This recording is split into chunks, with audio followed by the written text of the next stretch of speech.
जिल्हा मध्यवर्ती बँकेच्या निवडणुका लागल्यात आणि त्यामध्ये 11 लोक जे आहेत संचालक झाले आहेत जवळपास. बाकीसाठी निवडणूक लागणार आहे.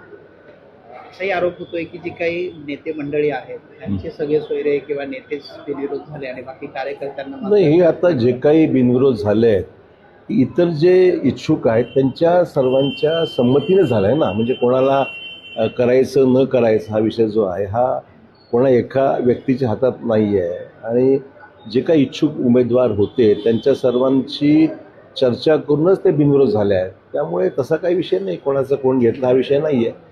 जे लोकांनी जनमत व्यक्त झालं त्या आधारे मग त्यांनी माघार घेतली आहे. आणि त्यामुळे असं कोणाचं कोण आहे म्हणून घेतलं असं अजिबात नाही. शरद पवारांचा पक्षही एनडीए मध्ये येणार आहेत अशी चर्चा सुरू आहे. जयंत पाटलांनी भेट सुद्धा मुख्यमंत्र्यांची. तर सुप्रिया सुळेंचं स्टेटमेंट काय कंडिशनल काही काल वाचलं मी, तर मला वाटतं की आलं तर स्वागतच आहे. नवीन काही आता विस्तार होणार आहे केंद्रामध्ये स्वतः त्याची माहिती कोणालाच नाही. नांदेडला काही मिळणार आहे अशी चर्चा. मिळालं तर आनंद आहे. आंदोलन चालू आहे. सोनम वांगचुक शास्त्रज्ञ आहेत. नाही, असं आहे की शिक्षण पद्धती आणि परीक्षा पद्धतीमध्ये बदल केला पाहिजे ही मागणी काही चुकीची नाही आहे.